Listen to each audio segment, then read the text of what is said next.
Well, Buckeye fans, the game you've been waiting 365 days for is finally here. The Men of Troy versus Scarlet and Gray tomorrow in the Horseshoe. Lancaster native Allie White has played on many big stages in her young career.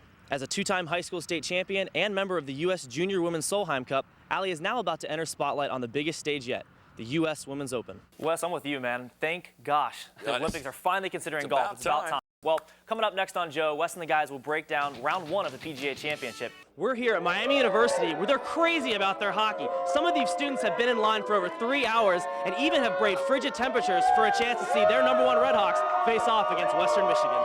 After last year's 35-3 embarrassment in the Coliseum, this year's team is hoping for a different outcome. Well, still to come on Joe, Tiger Woods continuing right where he left off after Sunday's win at Firestone. When you're a diehard hockey fan, coming to games 3 hours before the game and dressing up in jerseys is one thing. However, coming to games for 25 years, that's dedication. Miami University, the cradle of coaches, producing great names such as Brown, Eubank, Parsegian, and Schembechler. Today, we recognize the accomplishments of another Miami great. Next on ESPNU. Just 7 months ago, Buckeye fans experienced yet another BCS heartbreak, losing a closely fought battle with Texas in the Fiesta Bowl. With players such as James Laurinaitis, Brian Robisky, Malcolm Jenkins, and leading rusher Beanie Wells all heading to the NFL, most would write off the Bucs in 2009. But that's not the mindset the team has this year. You don't lead out your opening statement with, well, we wish we had so-and-so. Might have been different. You have who you have, and you just fight like crazy. Although Ohio State loses 11 starters from a team that won its third straight Big Ten championship last season, Buckeye fans can't help but be optimistic with Terrell Pryor taking over the reins this season. Pryor's freshman year was a year full of highlights. As a starter, he went 8-1 and led the Big Ten in passing efficiency. Not bad for OSU's first true freshman quarterback since 1979. But Pryor did not sit on his successes of 2008. During the offseason, Pryor added 15 pounds to his frame and worked on his passing motion while studying film from last year. Tressel has noticed the difference. We were talking yesterday after practice. I mean, it was like watching two different people. But no, he's now a sophomore, and he's an experienced sophomore, which is, pretty neat. Boom Herron has the difficult task of replacing Beanie Wells. However, Coach Tressel has some high expectations for his running back this season. I'd like to say that he'll be a 1,000-yard back, but there's a lot that goes into that. We got to block somebody, we got to stay healthy, we've got to throw the ball well, all those things if you're going to be able to have a back, be a 1,000-yard guy. But I think he's very capable of that. So far, we've covered the quarterback and running back positions. Join us next week as we preview the defense. Losing only 4 starters from last year, this group should serve as a rallying point for the '09 team. With 10 TV Sports, I'm Jordan Furbee. Hockey teams will naturally face adversity throughout the course of a season. However, the Miami men's hockey team suffered a tragic loss earlier this February. Brendan Burke was a team manager for the Red Hawk hockey team. Burke, a senior on track to graduate in May and attend law school in the fall, was killed tragically February 5th in a car accident in Indiana. The team, however, made the decision to dedicate the season to Brendan and never forget the impact he had on everyone he met. He brought a sense of excitement and joy. The kid would always walk in the room with the biggest smile on his face. He'd, if guys were in a bad mood, you see Brendan and you know that, there's nothing to be in a bad mood about. The kid would come in the room and, everyone would look over, hey, Brendan's here today. And, he was just another one of the guys. It's tough, obviously, knowing what's happened, but I know that he would want us to get back at it and continue to move forward and play. And we're going to get through this as a team, and hopefully we'll get stronger every day that goes by. We talked about, dedicating the season to him. Everyone keeps saying that he's going to be there with us, helping us out. And he's just another one of the guys. Through ups and downs, he's going to be there and, win it for him and everything. And, we've got a patch on our jerseys we're going to wear. We got stickers and everything, but, it's just the most important thing is just remembering him and, think about what he'd done for each guy, how many lives he's touched.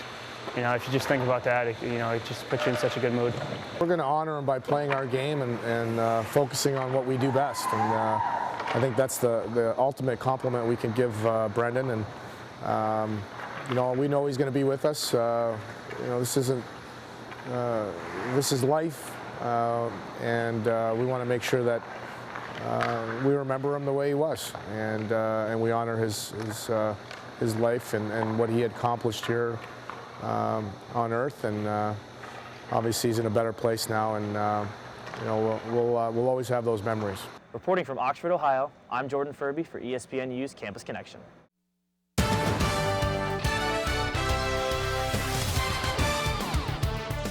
Well, you're not supposed to play unbeaten soccer without 4 of your best players. You're also not supposed to sit alone in the first place in the East without 4 of your best players either. Yet that is exactly what the Columbus Crew have done. Playing without Rogers, Marshall, Scalotto, and Moreno, the Crew has extended its home unbeaten streak to an MLS record 19 straight with a thrilling 3-2 win over Toronto. Another week with huge performances from the bench. Youngsters Steven Leinart and Jason Gary key again in a win that puts the Crew alone in first place in the East. Good for second best record in all of MLS. It was a 6-point swing, I think. You know, they were only point behind us. So now we are 4 in front of them and then in the first place. So that's very good. You know, you got to come out here every day and battle and fight. And we fought well tonight, all across the field, from the backs to the midfield to the forwards. We just battled. August 12th, the U.S. national team will take on its most heated rival, Mexico, at Aztec Stadium in Mexico City. It's a World Cup qualifier, and from an intensity standpoint, it will be unmatched. This afternoon, the team's 2 B teams hooking up in the Gold Cup final. The Crew's Chad Marshall and Robbie Rogers in this one looking for some hardware. Well, they can keep looking. Scoreless into the 54th, then a PK for Gerardo Torrado, goal. 61st, Giovanni Dos Santos, goal. 66th, Carlos Vila, goal. 78th, Jose Castro, goal. Yep, one more. 89th, Guillermo Franco, goal. El Tri take the Gold Cup in emphatic fashion, 5-0 the final. Over to Big League Baseball, Reds trying to stop a 5-game skid taking on the Cubs. Bottom 3 tied at 1. Alfonso Soriano gets some good wood on that one. Milton Bradley coming on home and beats the throw, 2-1 Cubs. Rich Harden's spot on today. At one point, he retired 16 straight Reds. Harden went 6, struck out 8. Cubs win 5-2, make it 6 straight losses for the Reds. The Clippers in Pawtucket taking on the Paw Sox. Didn't end too well for our hometown heroes. Paw Sox a winner, 3-2 the final. Same 2 teams close out the series Monday. Clips not back at home until Saturday against Gwinnett. Well, this month on Wall to Wall Sports, we have broken down the top 10 running backs, defensive backs, quarterbacks, and finally tonight, linebackers in Ohio State's illustrious history. Aside from the actual list, what's most impressive to me is the names who didn't make the top 10. A linebacker holds most true. We've got first-round NFL draft picks who didn't make the honorable mention. Now, Penn State may own the moniker linebacker U, but wow, the Buckeye top 10 has to be just as good as anything those Nittany guys could bring to the table. Tonight on Wall, we'll give you the top 3. Now, I know this may be shocking to most of you, but here at 10 TV Sports, we're not perfect. We make mistakes. Here's your chance to correct that mistake. You can vote for your choice as best backer in Buckeye history. Do so at 10tv.com. Click on Sports. Now, Columbus is one of the best cities for golf on the planet, and the Nationwide Tour has done its part to keep it that way, extending the contract with OSU Scarlet through the 2012 tournament. This year's tourney starts Thursday. Excited with the announcement. We've got 3 more years. An agreement with Nationwide to sponsor the event, and we'll be back at Ohio State for those 3 years. So through 2012, the Nationwide Children's Hospital Invitational will live on. Over to the Senior British Open. The big boys went to a playoff last week. Same for the elderly gents this week. Loren Roberts, Fred Funk, and Mark McNulty taking part. First hole, Roberts with a sweet birdie to stay in it. Fred Funk's out of there. So McNulty and Roberts go to hole number 2. McNulty needed this long putt to extend the match. Didn't make it. Unfortunately, Loren Roberts is your Senior British Open champ. Over to the Brickyard 400. Last year, a complete disaster with the tires. This year, much better. However, Dale Jr.'s brutal season continues. A blown engine on lap 128. The 88 a non-factor once again. Over to lap 137. Check out the champ on the restart. Jimmy goes outside of teammate Mark Martin to take the lead. A lead he would never give up. Johnson holds on to Martin for the checkered at the Brickyard. And we'll be right back. From Miami University, I'm Jordan Furbee for ESPN News Campus Connection.